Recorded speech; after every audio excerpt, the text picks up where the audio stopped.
it is such a treat for me to be here tonight, so thank you so much for the invitation.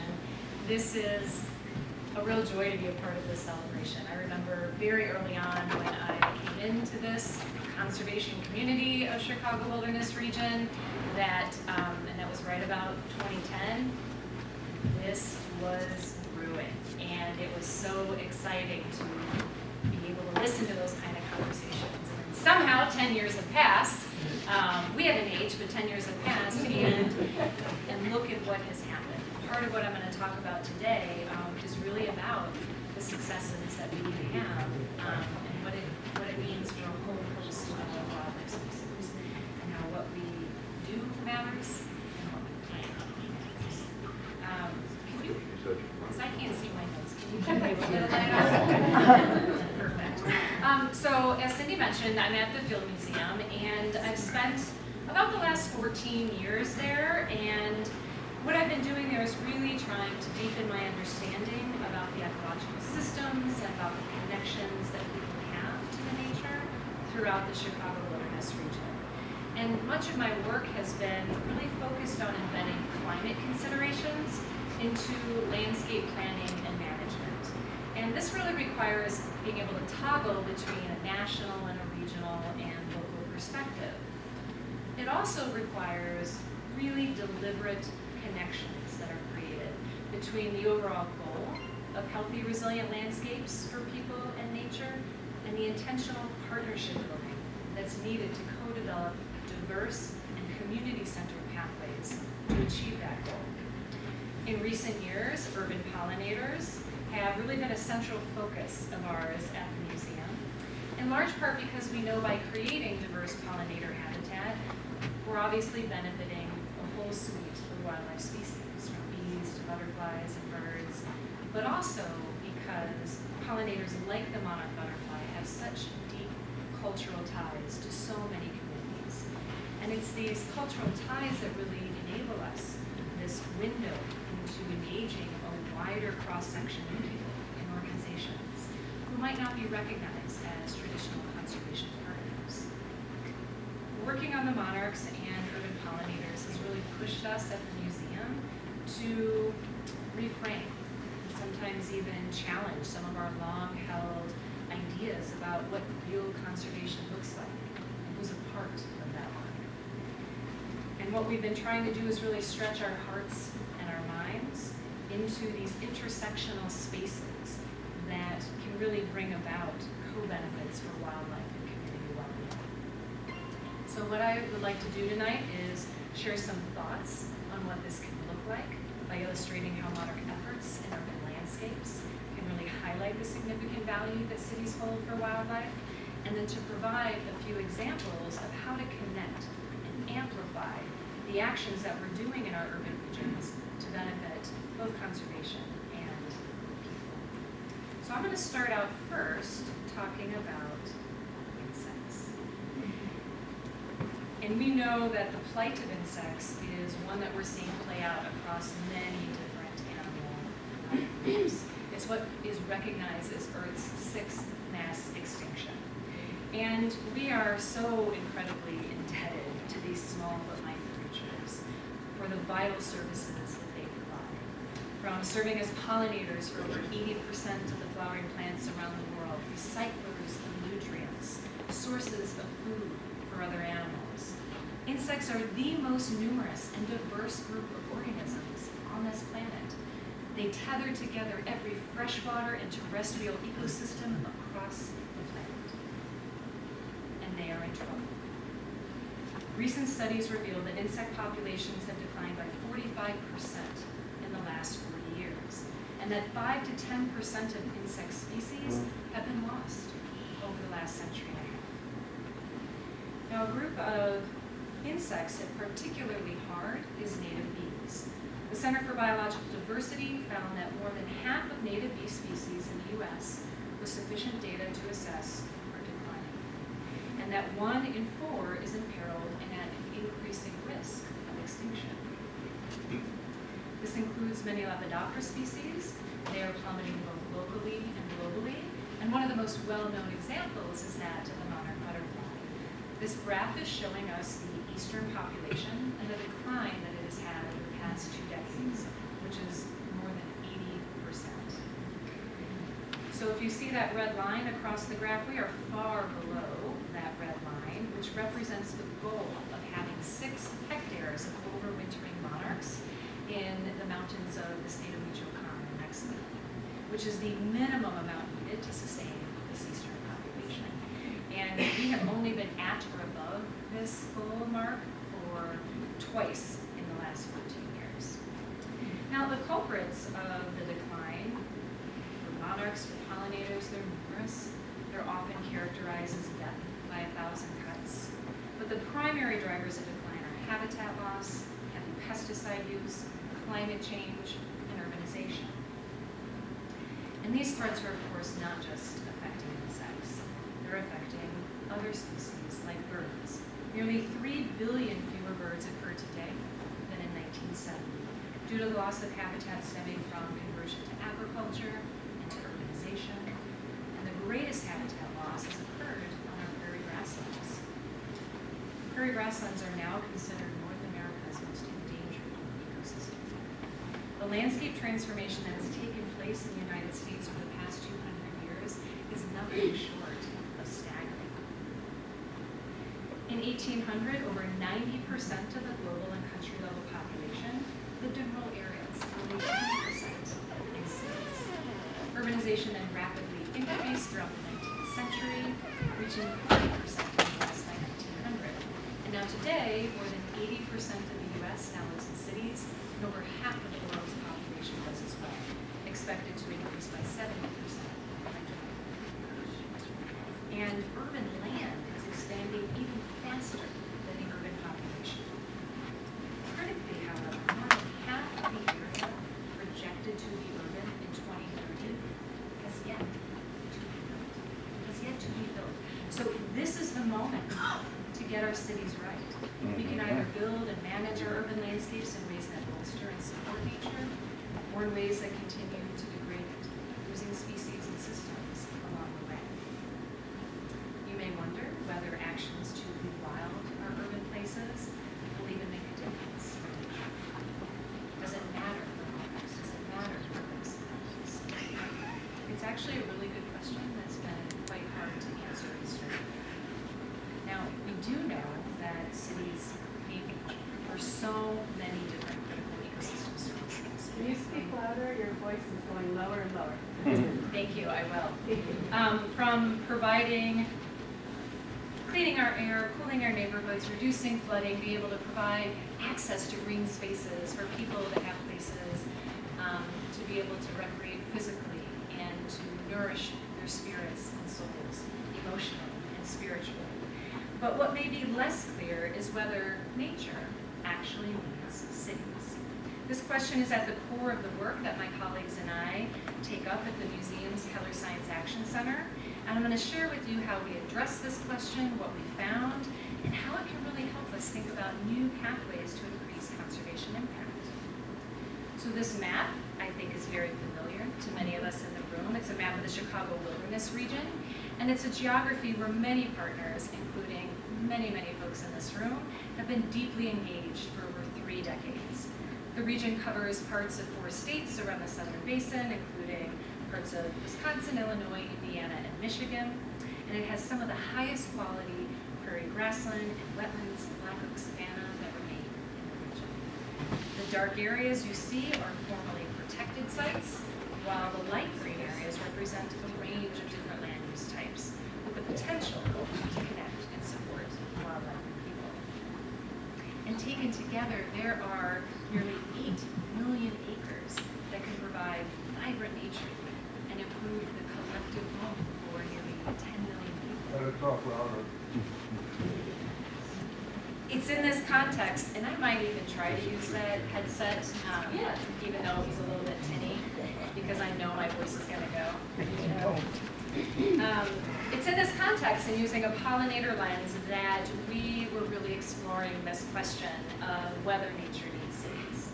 So in 2015, shortly after the U.S. Fish and Wildlife received a petition to list the monarch as an endangered species, they tapped us at the Field Museum to join their national effort to assess how different land use types were supporting monarchs to help inform that listing decision.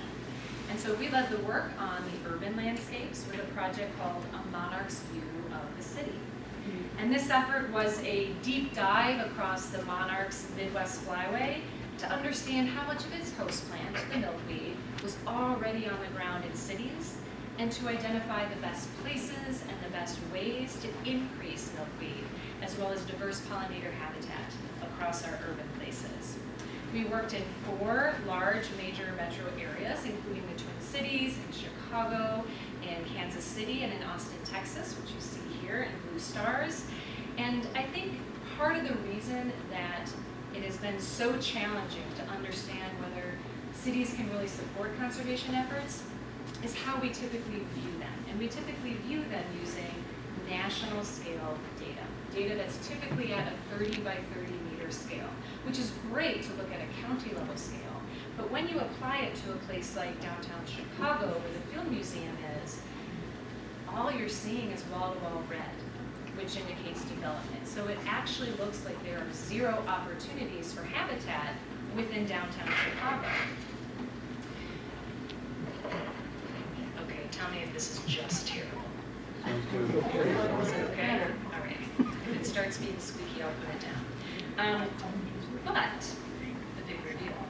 This is what you actually see when you apply a high-resolution LiDAR data set that goes down to the sub-meter level, making it possible to identify and pick out the grass and shrub layer. We see a really different landscape when we do this, one that is extremely relevant to monarchs and to bees and to birds. And all of those green spaces that you see there, they represent opportunities for habitat at different scales and on various land use types that taken together, they can and do play an important part in monarch conservation. For example, we map nearly 300,000 acres of potential monarch habitat in the Chicago region alone. Now, at a larger scale, our data showed that cities can actually contribute nearly a third to the overall national goal of putting in 1.8 billion additional stems of milkweed. And that's the number, based on models, that you really need to stabilize the population. That's an incredibly outsized amount for a land use type that only takes up 3% of the US. So we do think nature needs cities, and what we plant very much matters. We're able to put functional habitat on the ground in places that have been agricultural deserts, have really had incredible habitat loss due to urbanization. It's not going to be a warm word.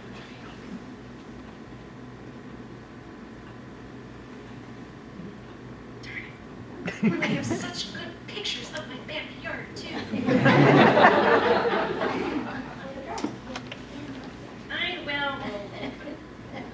I'm just gonna press it once and then I'm gonna leave it for a second.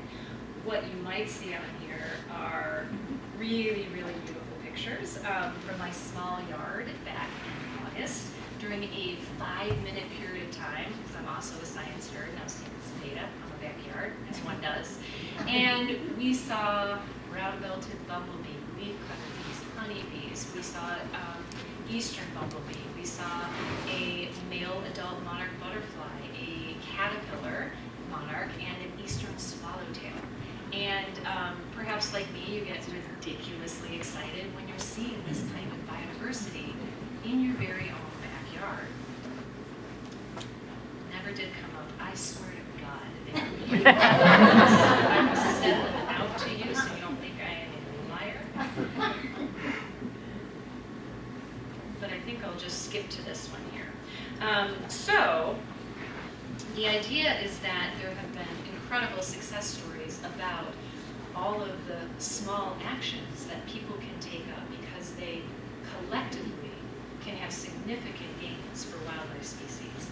But in addition to the conservation value of these private lands, public lands in the Chicago region tell an equally incredible success story.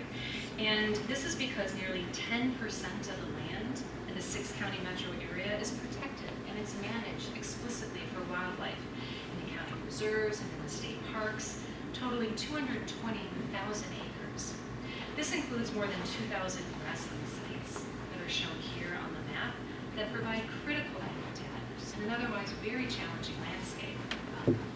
Hackmatack National Wildlife Refuge that you see circled in the blue is a tremendous example of what success looks like.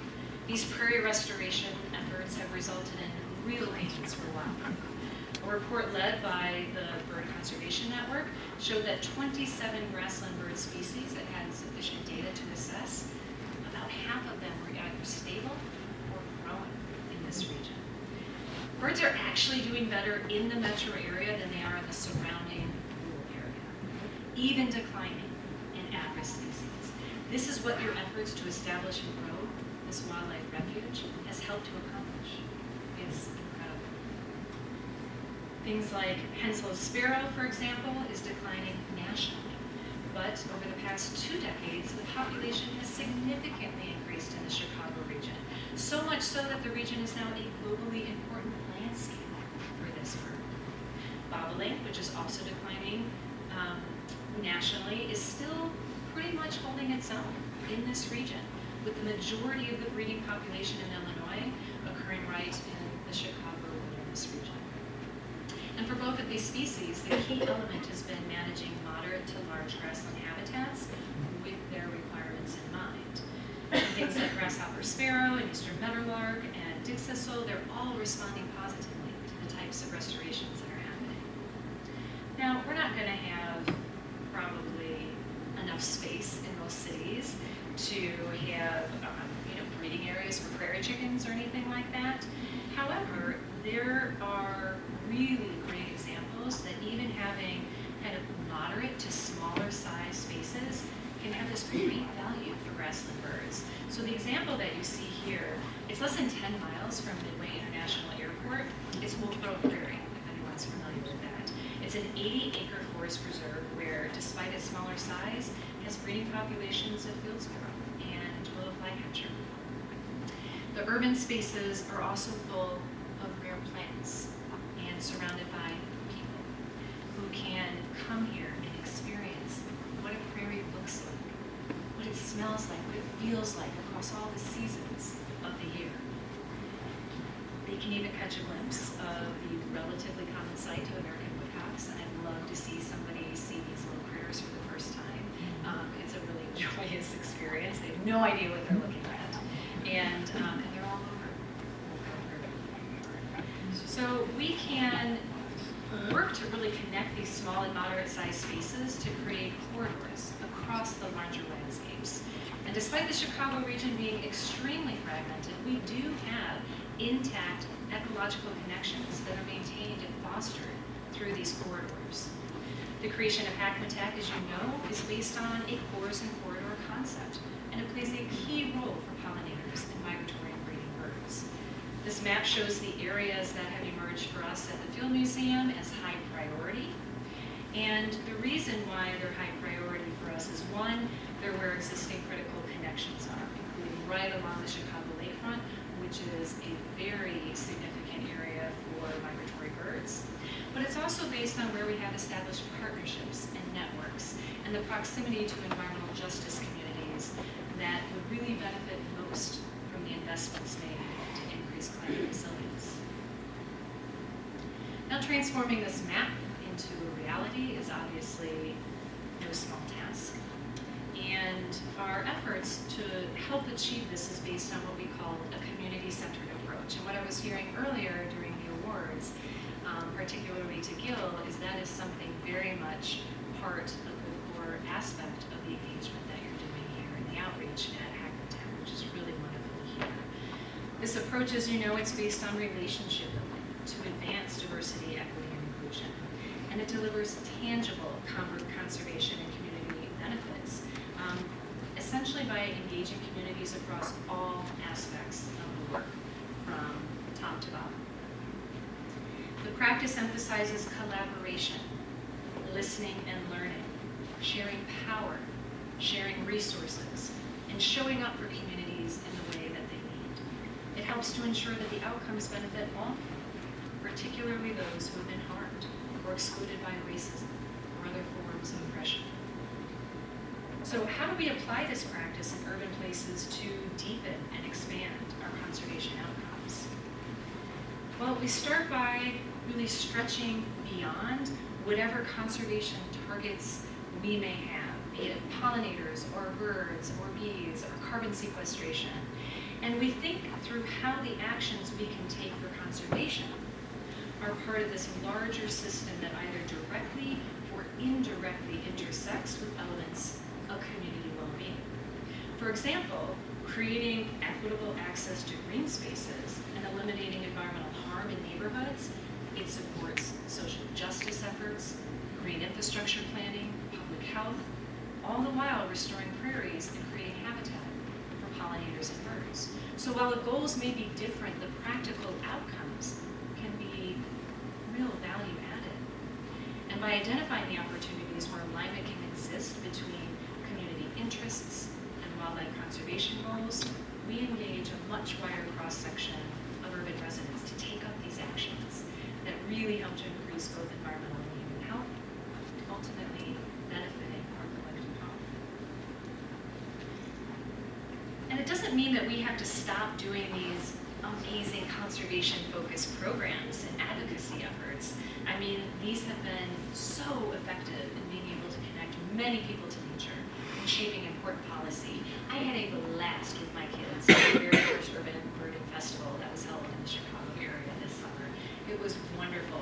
And I have heard there is no party like a Monarch Fest party that Friends of Hackmatack are able to put on. So don't stop doing these. It's really a both and. And so the idea is that, we're able to really widen the lens to include efforts that intersect with place and space and race. So there are a few examples here of organizations or projects that we've been partnering with, and they include the Southeast Environmental Task Force. This is an organization that fights to reduce pollution in Chicago's southeast side neighborhoods. The Blacks in Rain, which promotes environmental justice and economic development. The Urban Growers Collective, which cultivates really amazing pathways to freedom through food and healing. Artists like Justin Suarez, if any of you are familiar with him, he created these incredible, epic murals in Chicago, inspired by and done with the help of the Field Museum's Peregrine program. And there are these larger-than-life images on the buildings in the Ukrainian village. If you get a chance, they literally stop you in your tracks. They stop you in your tracks. And it's such a beautiful and unexpected way to bring this visibility and attention to this wonderful urban bird success story. So I'll give one last example as it relates to our work that we're doing in the Chicago Lakefront. It's along this stretch of land that's called the Burnham Wildlife Corridor. It includes over 100 acres of restored habitat, and it's a critical flyway, as I mentioned, for migratory birds. People also flock to this area. With over 100,000 visitors during the summer weekends, it makes this geography a huge opportunity to create significant habitat for wildlife in this place that is highly visible and very accessible to the general public. Since 2013, we've helped to co-develop and maintain a partnership with the Chicago Park District, who owns the land, as well as the communities who live in and around the Burnham Wildlife Corridor.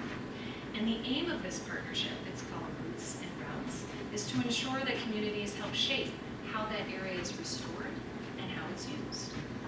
And a main interest that emerged early on from the communities was to create what's called these gathering spaces that would celebrate and connect to their rich cultural heritage. And so local artists were hired to create these 5 gathering spaces along the corridor, reflecting that culture that abounds throughout these communities.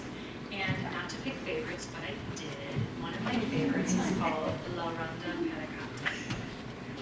And let me just give you, how it feels to be kind of perched up on this bluff overlooking Lake Michigan, surrounded by restored greenery.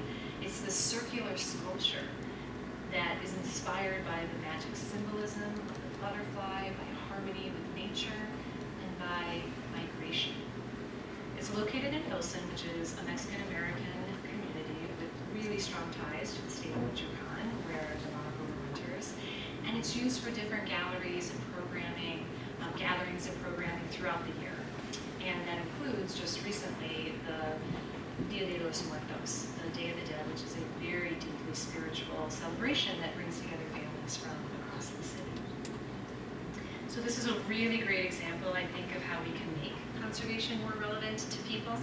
And by seeking out these diverse partnerships that really center and uplift our community needs, we're essentially weaving conservation into the very fabric of life. And that's something I think we all really need and want to see more. So congratulations again on 10 years of Hackmatack Wildlife National Guard.